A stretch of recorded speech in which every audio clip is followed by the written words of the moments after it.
Go. Okay. First of all, I'll just introduce myself and where I'm coming from. My name's Gabrielle. I'm the propaganda chair of the Edmonton IWW. And a bunch of us from Alberta, as Richard said earlier, came down here because we were interested in what was going on with the Quebec student movement and with the Red Square Rally. And today I'll be trying to cover as best as possible the Alberta situation and the Edmonton IWW as well within the Alberta context. But before I begin, I would like to start off with a bit of an overview of the history of Alberta to a certain degree. Now, I remember for myself when I was a child, somewhat child, teenager, in 1998. And I remember I was in Calgary at the time, and being there in Calgary during the demolition of the Bow Valley Hospital in Calgary. And even thinking back then, what were we going to do with this, as the building came down. At the time, that was actually done by the Regional Health Authority of Calgary, as most medical things were broken down into regional health authorities under Pocklington, which was further back in the 80s. So the Alberta government, when that building came down, made a promise to us that they would build a new facility that would cover children who were ill as well as those who were mentally sick. Of course, this promise never came to fruition. I think now they are just finishing the completion of a new hospital in its place in Calgary over 12 years later. And to understand what happened in 1998, I'm going to go back a bit to 1993. Now, in 1993, what we had happen in Alberta is basically the beginning of the Alberta austerity measures, as you might say, where our government began to cut back very heavily on the public sector, very heavily on essential services, such as roads and construction that was under the province. And during that time, the argument was to deal with the Alberta deficit. That was their reasoning for cutting back on a lot of this. And with that said, though, I think it's important to point out that though Alberta is seen as the most vocal area for privatization within the country, we are not the only province that was pushing for the two-tiered healthcare system. This was something that was enacted through, partially through the federal government's cutting of funding, and then breaking it down to the responsibility of provinces. And though we had the situation in Alberta where we had the Blue Tories at this point, you also saw within BC and also, of course, Quebec with the privatization of clinics. So we have that. Also, I should point out in 1998 was also when the IWW was reformed in Edmonton, Alberta. At the time, we were not about organizing as much as protesting and doing a lot of picket support. So that's a little bit of an overview to begin with. Of course, later on, we have in 2000, we have Bill 11, and Bill 11 pushes further the idea of the privatization of healthcare within Alberta. Now, at that time, I think it's important to point out the mobilization of Albertans against the two-tiered healthcare system.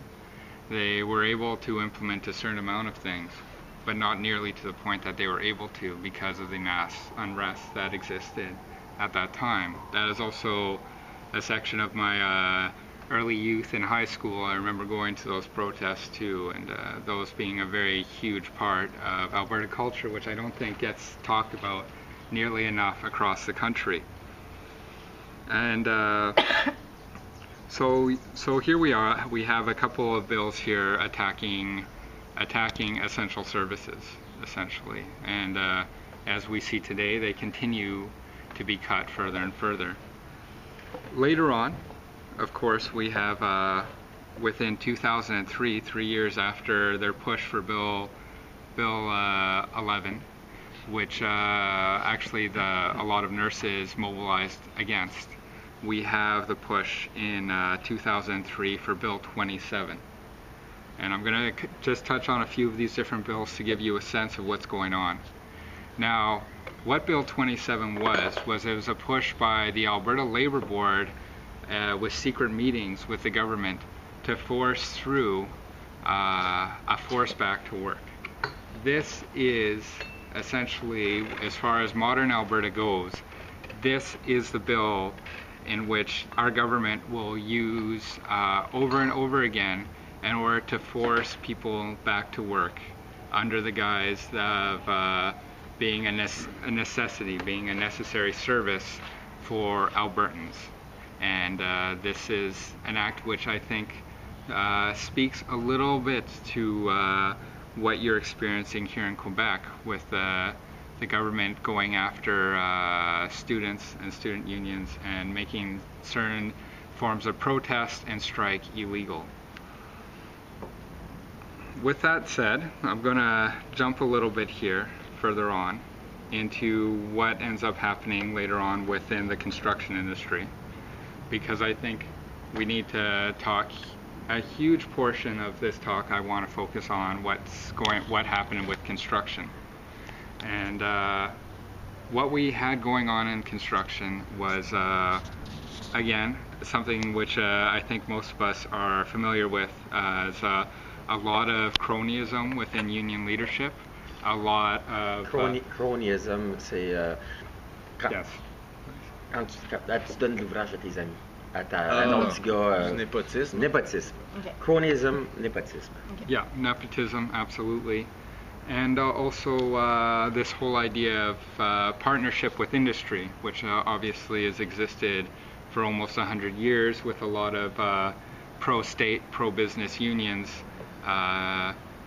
working with the government and companies against more radical elements within the labor movement. And so within the construction industry, this had been an issue for a long time.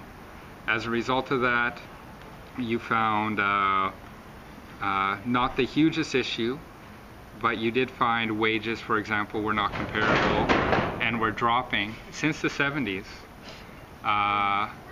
in comparison with inflation, in comparison with living standards. On top of that too, you saw a huge attack on also our safety standards at the time, in the sense that production became the larger issue, more important, or preceded anything that was involved with safety. So what happens in 2007? In 2007, what we end up having is an explosion within the labor movement, or at least within the underbelly of what is the labor movement on the shop floor. And we have a series of wildcat strikes that end up breaking out throughout Alberta. These strikes end up happening on CNLR sites. They end up happening on those sites? Yes, it's what ends up happening is we end up having labor disruptions that happen throughout the oil industry in 2007 on Petro-Canada sites, Suncor, Syncrude, the Albanian Sands, which is Shell, which is CNRL. Okay. We also have Long Lake and a power plant. At the time that this is going on, the union leadership is scrambling because they didn't know what the fuck to do.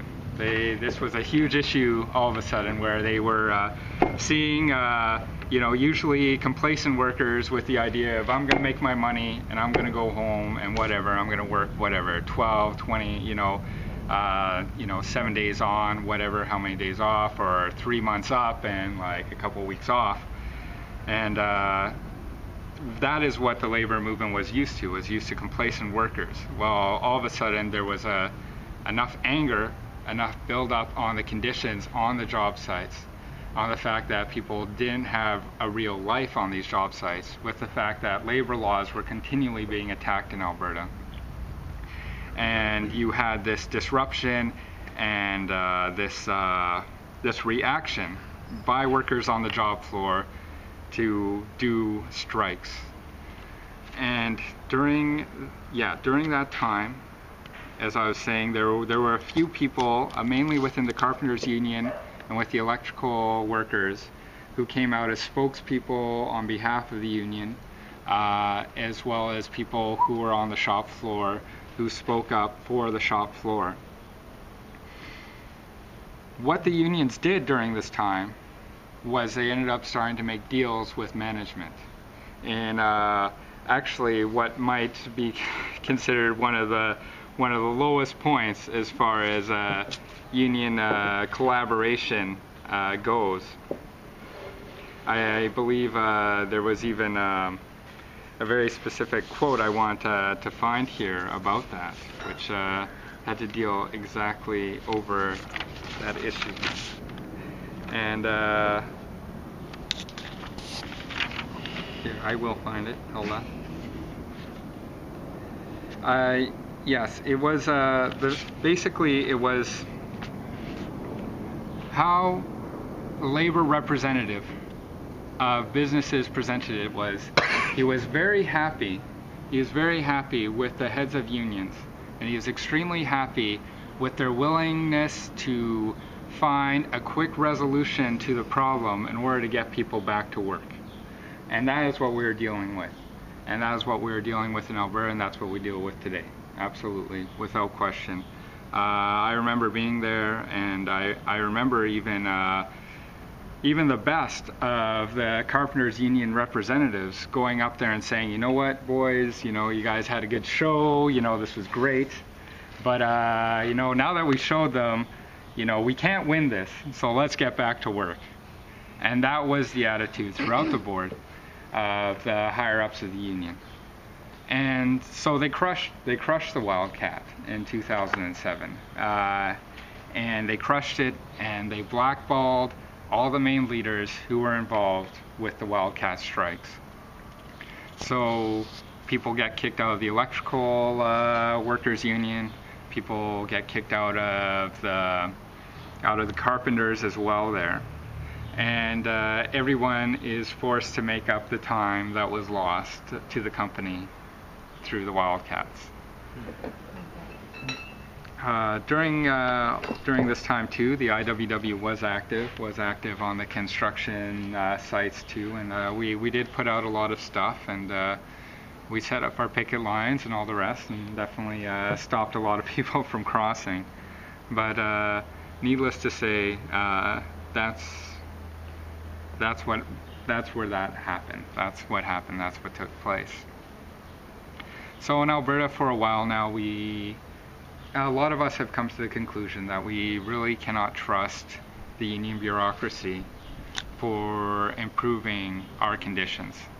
Rather than focusing on the issues of working class people, they rather deflect it. They deflect it to temporary foreign workers.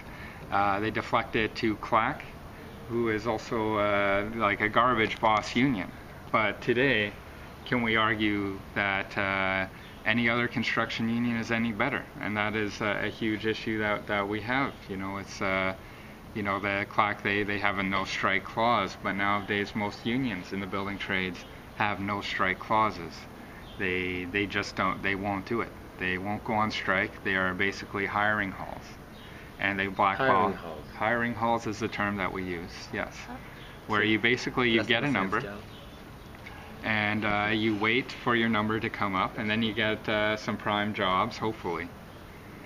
We're also going to be dealing with, in Alberta, a huge problem with the fact that as a result of a need for a productive labor force in Alberta, we have a lot of journeymen now who do not have proper skills to be journeymen. What does that mean? It means they have journeyman, c'est journalier? Journalier, ouais. Ok. Yeah. Comme un compagnon. Il y a des termes que C'est un peu la même chose. On est là pour ça. c'est ça, je connais juste pas. Non, mais oui. My voice on.